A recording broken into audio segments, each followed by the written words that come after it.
and chill. I don't care. I'm not bringing Tatum back. I know we had this discussion again. I'm just not there. It's not happening. I know, and to be honest with you, Swiper, you know how hard-headed I can be sometimes and how stubborn I can be sometimes. However, so two things. Number one, with this Boston Celtic team, where they are right now, I mean, if we get to late March, early April, starting to reconsider, huh? And they're the third seed. No. Now, don't forget, Jason, listen to me for a second. Swiper, please just hear me out for a second, please. And I'm asking you to hear me out because, so be clear, this month, Jayson Tatum, it's 8 months since he tore his Achilles. Like, this didn't happen 3 or 4 months ago. This is 8 months now we're going into. All right? So now we get into late February, early March, and then we that last 27 game stretch, and they're still hovering around that 3-4 seed. I gotta start nudging him, Ron, and I gotta start asking. Why would you nudge him? Why? The reason why is because this team is doing really well. If we add him back, just seeing where he is, if we add him back into this lineup, we might be, especially considering the East being as wide open as it is right now. Why wouldn't, if depending on where he is, because again, I don't want to risk 65% of himself by the time he gets back. By March? I mean, it'd be almost a year. Why would he be 65? Because that's just you have, remember, the Achilles track for NBA players is you get back, you're still not fully yourself. The explosion and stuff is not still there. The anticipation, the timing, all of it has to come back. It takes, for typical Achilles injury, for you to get back to like playing months at what you were prior to the injury, 18 months for you to get fully back for your body. Not just from like a health standpoint, from your body to be fully back. It takes about 18 months. So for him to come back in March, give him a year, he's not going to be Tatum. That explosion and stuff you're going to be looking for, even just like the lateral movement, that stuff more than likely will not be there at that point in time. You're going to get like a very diminished version of what Jayson Tatum was the last time you saw him when he was on his way to scoring 50 points versus the New York Knicks. But even at 70%, like if Jayson Tatum comes back 70%, this is the best team in the Eastern Conference. No, it's not. Respectfully. Yeah. We are looking at a bag of mid over there. I'm telling you. I don't think they're better than Detroit right now. It is a menu of mid items over there.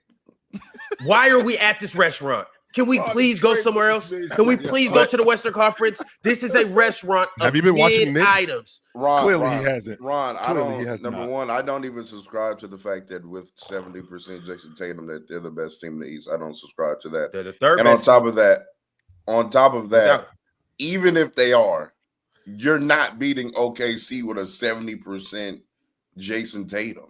I said Eastern Conference. We keeping the West all the way at it. We are over here. We're not thinking about what's going on over there. I just let Jayson just sit out the year, man. That was the plan. That was the original plan. He suffered a major injury. He's played the most basketball up until that point. He got injured than anybody else in the league, right? He played the most minutes, I'm pretty sure. He played in the Olympics. He watched the Olympics, but he was there. He was there. Correct. He was practicing and stuff. But, just let him sit out. Let him, rest, recover. No need to rush it. Y'all aren't a championship team this year. Y'all just aren't. You're not winning a championship.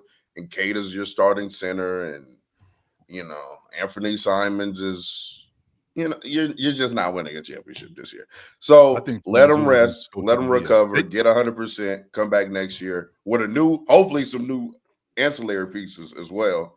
And then, run it back. By the way, the person that's played the most minutes since 2020 is the one and only Mikal Bridges, the Iron Man himself. He has not missed a game. He hasn't missed a game, real talk. He's basically, irreplaceable. We, if y'all missed it, I don't know how you did, but we were on Chill with Chill on Saturday. We went a little earlier this week, but we talked about the Boston Celtics and where they were at this year, and we even spoke about Jayson Tatum. And I was a little bit more optimistic at that time, but just getting a little bit more time to sleep on it, listening to Swiper, which is something I do very intently. When Swiper speaks, I listen. Very intelligent brother, and I wish the judge. I just can't get behind it. Chill. JT can under no circumstance can Jayson Tatum touch the floor. Under no circumstance. I don't care if they make it to the finals. If they make it to the finals and they're playing against OKC, Denver, the Lakers. I don't care what happens. Jayson Tatum cannot play. I didn't say that he was. I didn't say he was coming back. Jameer Nelson them like did the Magic. What you saying? No, sir. What I did say was it was something that I would have to. We could have a conversation about it, considering what's going on. Jill, you would run players, and we had that talk on Saturday. We both. I don't think either one of us said, "Yeah, throw him out there."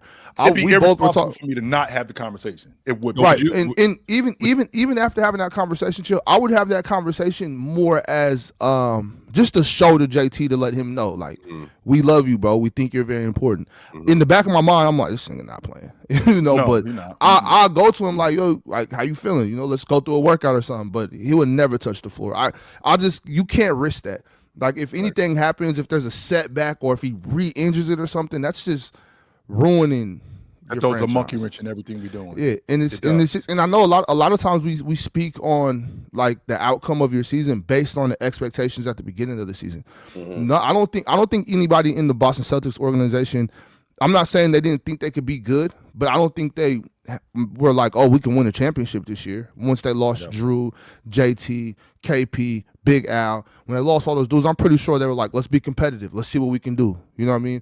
And I think they're playing very well, but just based on not having the expectations of a championship, I don't think that they should be risking their franchise player, their best player, who was Jayson Tatum. They can't risk that. I don't think. I think it would be very irresponsible to put him on that floor, regardless of what any doctor says. Hallie, all of them, every one of them, Dame, any of them. Oh, Ron, somebody didn't get the memo. Dame already said it's not no option for him. Somebody clearly didn't get the memo in Boston when they said that this is a gap year. I was one of those people that said this is a gap year. This team is not going to make the playoffs. I don't think that they're going to be very good. Somebody in Boston didn't get the memo because they like, yes, we are a lot better than what you think we are. And what was the other things you guys were saying? I didn't know Jaylen Brown. Eric White, All NBA second team, which is looking good right now. Last 5 games. Yeah, exactly. You don't remember people saying the Celtics were going to be in the Cam Boozer sweepstakes this year? No, that's not what I said. That's not what I said, Ron. I never said you said it. You see him getting defensive? Y'all see that? Well, because you do that. You were trying to. I said Dame. But since now, I actually had no recollection until Ox said it wasn't him. Which one are you? He, she, or they? But now since I threw. Now since I threw myself into the fight, and I should have. I don't remember everything you said. I should have minded my business, Ron. So I remember. But since I threw myself in there, let me just defend myself real quick so that there is no misunderstanding.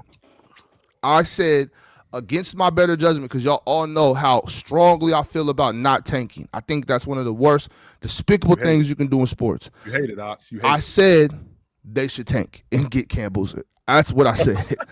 I never thought they would be that bad. I thought, like I said, they were like 7, 8, 9 seed. But I'm like, forgive me, why not? Because remember, Jayson or Jaylen Brown.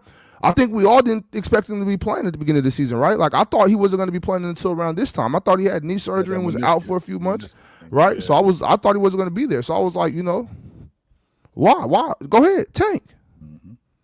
It's not my franchise. Y'all don't gotta have no integrity. I don't care.